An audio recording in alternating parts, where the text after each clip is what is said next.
इस कार्यक्रम के पुण्यार्जक हैं स्वर्गीय श्री उत्तम चंद्र जैन जी। नौगांव वालों की पावन स्मृति में धर्मपत्नी श्रीमती नथी बाई जी जैन विंध्या इंजी रेवा की ओर से पुत्र एवं पुत्र वधू श्री त्रिलोक चंद्र जैन, श्रीमती रानी जी, पुत्री एवं दामाद श्रीमती श्वेता जैन, श्री प्रसन्नजीत जी, पुत्री अपूर्वा, पुत्र एवं पुत्र वधू श्री संजीव जैन, श्रीमती ज्योति जैन, पौत्र एवं पौत्री सूर्यांश, अदिति, पुत्र एवं पुत्र वधू श्री राजीव, श्रीमती साधना जैन, पौत्र एवं पौत्री देवांश जैन, प्रभावना जैन, पुत्र एवं पुत्र वधू श्री प्रदीप कुमार, श्रीमती रीना जैन जी, पौत्री कुमारी प्रिया जैन, पुत्री एवं दामाद श्रीमती ममता जी, श्री अतुल जैन जी, नातिन एवं नाती Menaka Jain, Pari Jain, Hardik Jain. Firm Vindhya engineering service Rewa, branch of Vindhya engineering को सतना, विंध्या इंजीनियरिंग सर्विस इंदौर।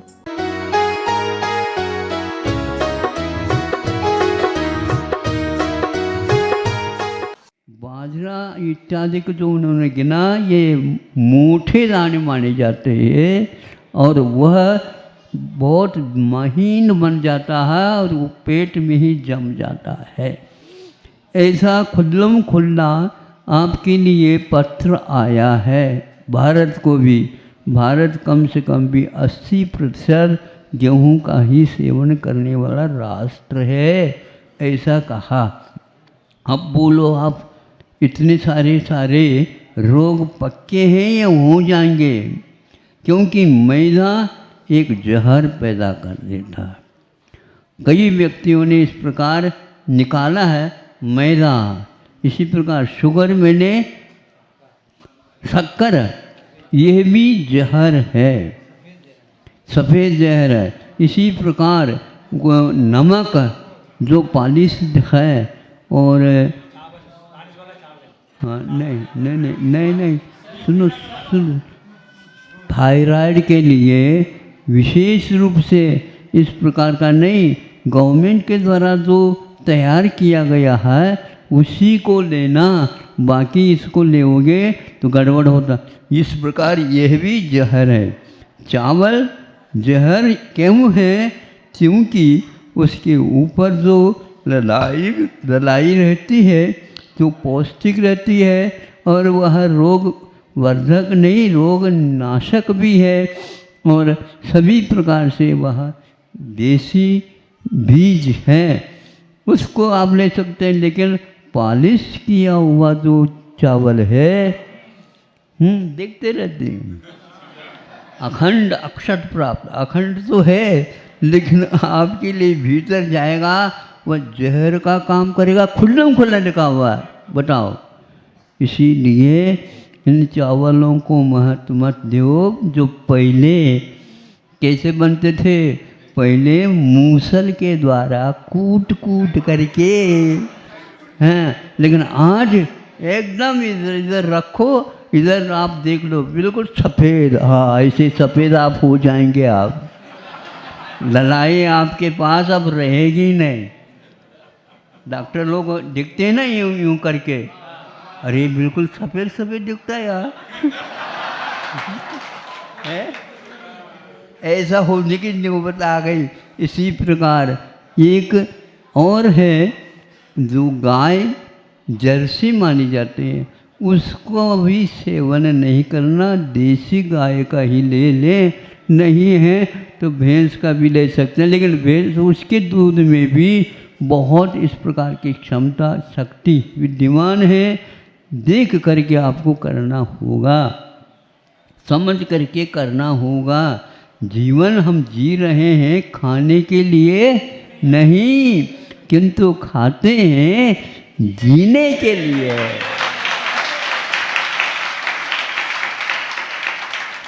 आज तो हमारा ही समर्थन कर रहे हैं आप लोग। जितने बातें हम दे रहे हैं वो सारे हमारी नहीं है, हमने आपके लिए विशेष रूप से याद कर रखा है। जब आएंगे भीड़ तब हम अपने कर देंगे। इससे हमारे लिए कहा गया कि इस प्रकार समय पर उपदेश होना चाहिए। बच्चों को समझाओ, स्वयं को भी समझना है और मित्र मंडल को भी समझ करके इस प्रकार यदि चल का होता है तो मोदी साहब ने भी ये कहा 1 साल में, कौन सा है, हाँ अब ये जो 5-6 जो धान हमने आपके सामने रखा ना, इसके लिए 1 वर्ष में वह 1 वर्ष तक रखा है उसके नाम से। बाजरा के लिए 1 साल तक रखा, पढ़ा होगा आप लोगों ने, हाँ 1 साल, यूँ कि वह विशेष रूप से। अब देखते हैं बाजरा कहाँ कहाँ पर विशेष रूप से सेवन किया जाता है। सर्वप्रथम ज़्यादा तो हम भी पहले वहीं पर गए थे जिसको राजस्थान बोलते हैं।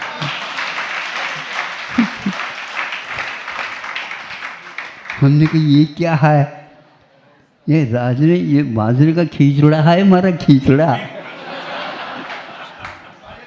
हाँ, उधर देखते अलग मिलता था, ये क्या है, ऐसा क्यों है। तो अब मालूम पड़ रहा है कि वह राजस्थान इस मामले में गेहूं के साथ नहीं है, उसके आगे है। इसलिए जो आहार को नहीं जानता है, बीज को नहीं जानता है, वह व्यक्ति किसी भी प्रकार से अच्छे ढंग से जीवन जी नहीं सकेगा। ये आवश्यक हो गया।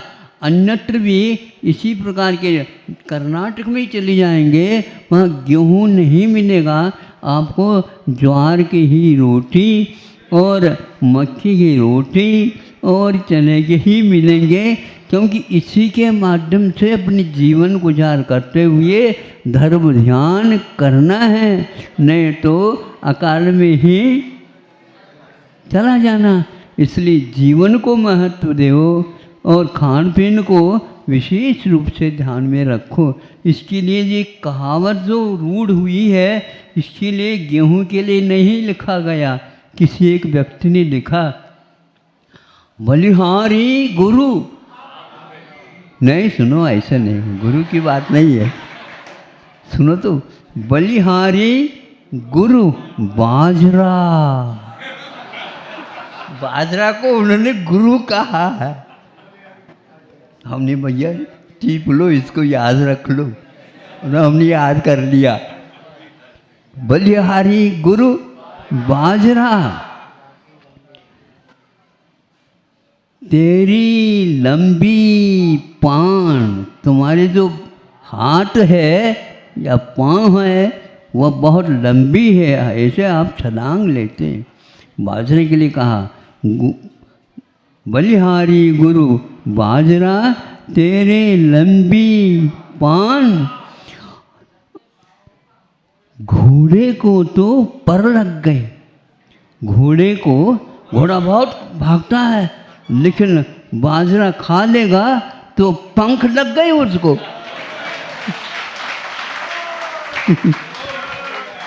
तो घोड़े को तो पर लग गए, बूढ़े हुए जवान।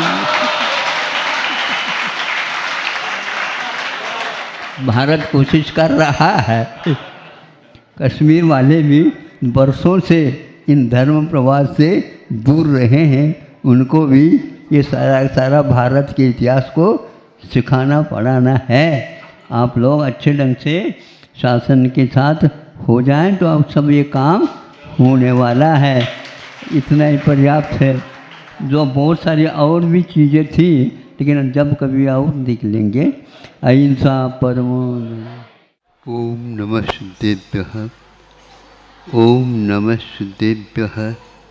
अहिंसा परमो धर्म की आचार्य गुरुवर श्री कुंद कुंद भगवान की, आचार्य गुरुवर श्री ज्ञान सागर मुनि महाराज की,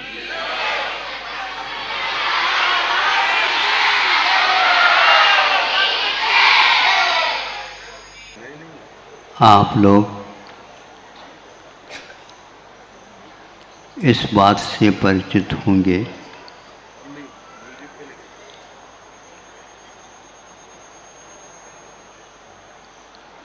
कि सूर्य का तपन स्वभाव भी सर्दी के दिनों में कम हो जाता है। आप लोग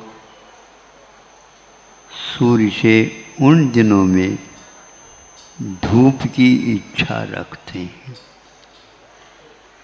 आप लोगों को सर्दी ज़्यादा लग रही है, भीतर घर में जाते हैं तो और शीत का अनुभव ज़्यादा होता है, बाहर जा नहीं सकते, और बाहर यदि जाते हैं, आज सूर्य कहीं आया ही नहीं। सूर्य तो आया है, समय पर आया है, किंतु सूर्य के प्रताप को भी कोहरा अपने प्रताप से बंद ढक कर देता, ढक देता है। और आप चाहते हैं सूर्य की धूप, ऊष्मा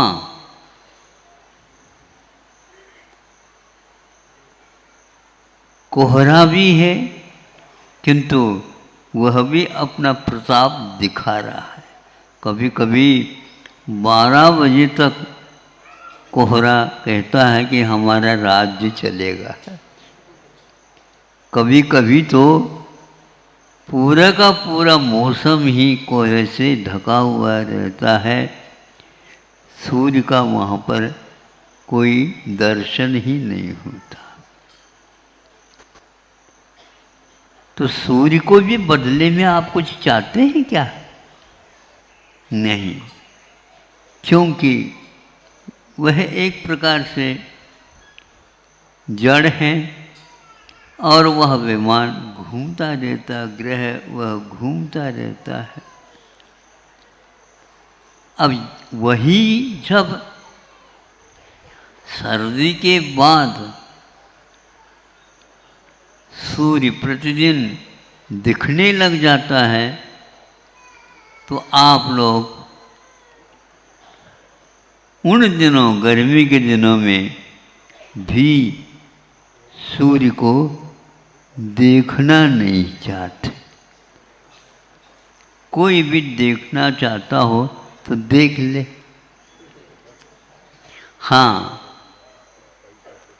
कश्मीरी चश्मा लगा करके तो, ये कश्मीरी क्यों है? उससे ग्रीष्म का, आताप का, उस धूप का थोड़ा सा हल्का हो जाता है और वहाँ पर हरियाली छा जाती।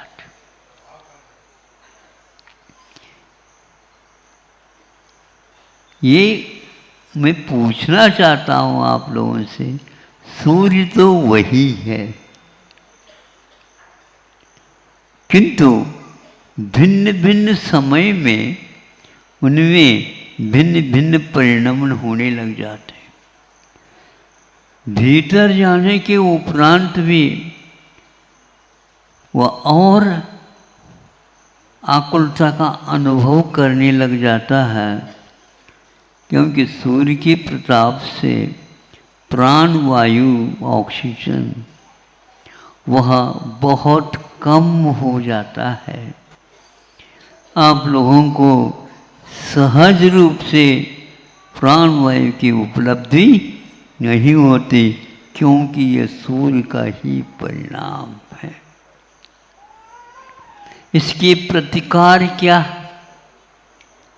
सर्दी के दिन में उसका ताप ही कम हो जाता, गर्मी के दिन में उसका ताप इतना बढ़ जाता है कि आप भी अपने स्वभाव से विचलित होने लग जाते हैं। एक तो उन्हीं समयों में हमारे पूज्य आराध्य सर्दी के समय पर लहर चल रही है, बर्फ का गिरना हो रहा है, सब हो रहा है, लेकिन वहाँ पर अभ्रावकाश आसमान के नीचे बैठे हुए, नदियों के किनारे बैठे हुए हैं। हमारे आदिनाथ भगवान तो कैलाश पर ही पहुंच गए। आप लोग यहाँ पर रहते हुए भी इनके बारे में अध्ययन करिए। ग्रीष्म काल में आग बरसती, गिर शिखरों पे रहते हैं। वर्षा ऋतु में कठिन परिचय है, तरुतल रहकर सहते हैं।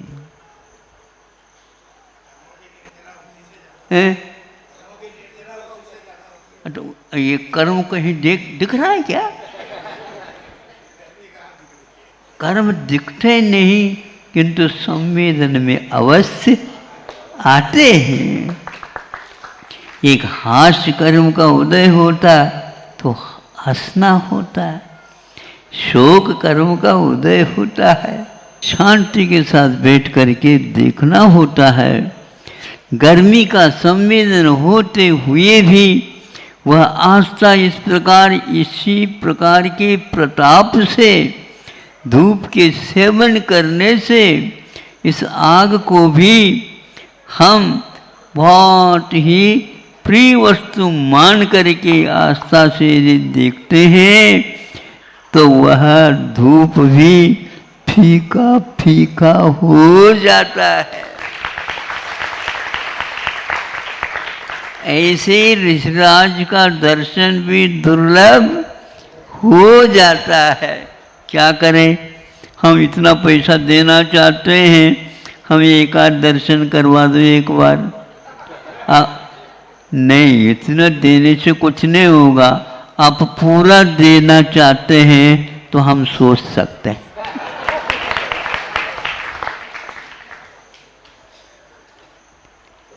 बड़ा अद्भुत है ये। तो वहां पर रह करके वे इन सारे प्रकृति के प्रतिकूलताओं में भी आत्मा के स्वभाव को जानने के लिए चले जाते हैं, तो इनका भी संवेदन अनुभव होने लग जाता है। आत्मा का अनुभव बात की बात है। पहले इन संवेदनों में मेरा स्वभाव है वीतरागता। मेरा स्वभाव प्रतिकूलता में कभी भी दीनहीन नहीं होना है।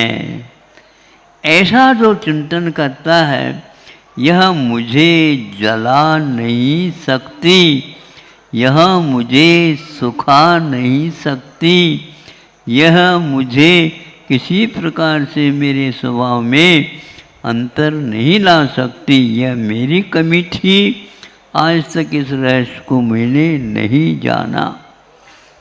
कर्म की बात आप करते हो तो दूसरा एक व्यक्ति वहीं पर बैठा, आपका अनुभव उनको नहीं होता और उसके कर्म का उदय आपको नहीं होता। चाहे दूर रहो, चाहे पास रहो, चाहे हाथ में हाथ मिलाकर के चलो, उनका संवेदन वही करेगा और आपका संवेदन आपको ही होगा।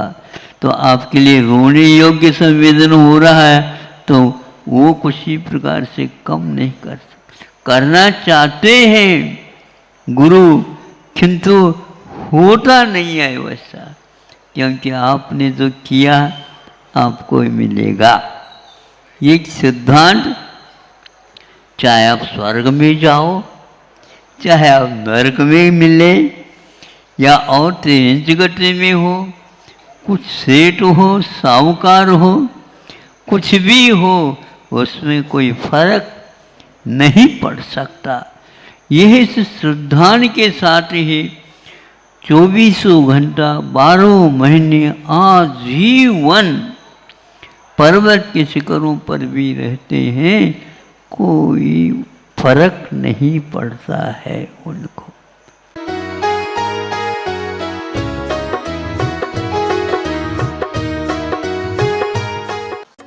इस कार्यक्रम के पुण्यार्जक थे स्वर्गीय श्री उत्तम चंद्र जैन जी। नौगांव वालों की पावन स्मृति में धर्मपत्नी श्रीमती नत्थी बाई जी जैन विंध्या एनजी रेवा की ओर से पुत्र एवं पुत्र वधू श्री त्रिलोक चंद्र जैन, श्रीमती रानी जी, पुत्री एवं दामाद श्रीमती श्वेता जैन, श्री प्रसन्नजीत जी, पुत्री अपूर्वा, पुत्र एवं पुत्र वधू श्री संजीव जैन, श्रीमती ज्योति जैन, पौत्र एवं पौत्री सूर्यांश, अदिति, पुत्र एवं पुत्र वधू श्री राजीव, श्रीमती साधना जैन, पौत्र एवं पौत्री देवांश जैन, प्रभावना जैन, पुत्र एवं पुत्र वधू श्री प्रदीप कुमार, श्रीमती रीना जैन जी, पौत्री कुमारी प्रिया जैन, पुत्री एवं दामाद श्रीमती ममता जी, श्री अतुल जैन जी, नातिन एवं नाती मेनका जैन, परी जैन, हार्दिक जैन।